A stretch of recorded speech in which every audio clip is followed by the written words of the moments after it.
Today, we're diving deep into the world of solo leveling to rank the 10 strongest monarchs, the terrifying beings who shape the fate of the world. From the king of giants to the king of dragons, these monarchs were once nearly unstoppable forces, but only one could reign supreme. Let's get started. At number 10, we have Legia, the monarch of the beginning. Known as the king of giants, Legia's power is limited by centuries of imprisonment and mana draining. Once the first monarch to be captured by the rulers, his strength is a mere shadow of what it once was. With abilities like truth inducement and spiritual body manifestation, Legia tries to betray Jin-Woo after agreeing to serve him, but his weakened state leads to his downfall. Next up is Tarnak, the monarch of the iron body. A king of monstrous humanoids, Tarnak is brimming with pride and arrogance. Despite his raw power, Tarnak understands his limits, acknowledging that without Antares, he stands no chance against Jin-Woo. His skills in telepathy and spiritual body manifestation make him dangerous, but his defeat comes quickly when he tries to ambush Thomas Andre, only to be overwhelmed by Jin-Woo's allies. At number 8 is Yogamont, the monarch of transfiguration. Yogamont, the king of demonic specters, embodies pride, believing humans to be weak. His arrogance doesn't stop him from recognizing powerful opponents like Jin-Woo, especially after their first encounter. Though he lacks a vessel, his use of spiritual body manifestation helps him pose a threat. But ultimately, he too falls to Jin-Woo, who rewinds time to take down the monarchs. Number 7 is Raken, the monarch of beast. Known for his bloodlust and arrogance, Raken is a savage force, but his cowardice and selfishness are his undoing. Despite his telekinesis, regeneration, and spiritual body manifestation, he ultimately tries to avoid certain death by offering allegiance to Jin-Woo. However, his fate is sealed when he faces Jin-Woo and falls in battle. Next at number 6, we have Koresha, the monarch of plagues. The queen of insects, Koresha is sadistic and relishes in the suffering of humans. With powers like necromancy, venom inducement, and mana manipulation, she's a formidable foe.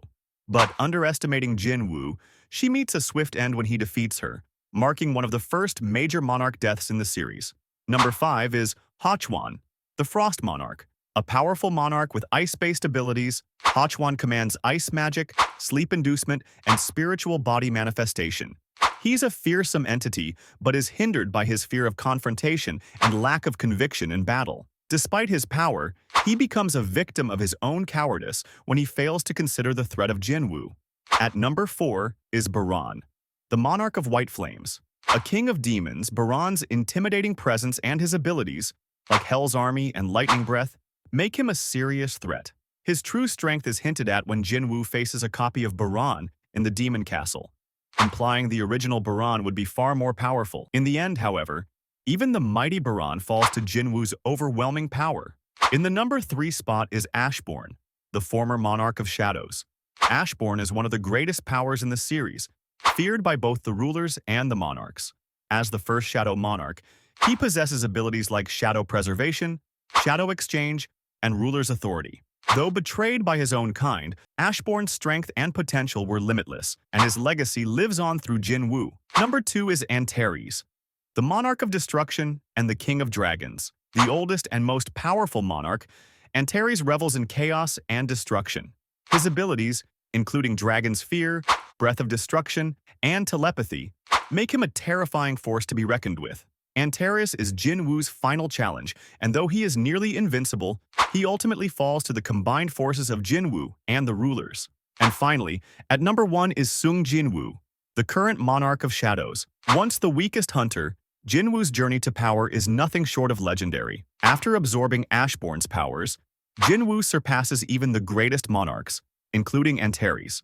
With abilities like Bloodlust, Quicksilver, Mutilation, and Dagger Rush, Jin-Woo becomes the most powerful being alive, defeating all the monarchs and ultimately reigning supreme. So there you have it, the 10 strongest monarchs in solo leveling, from the king of giants to the ultimate shadow monarch himself, Sung Jin-Woo. Which monarch do you think was the most powerful? Let us know in the comments below. Don't forget to like, subscribe, and hit that bell icon for more solo leveling content. Until next time, stay strong, hunters!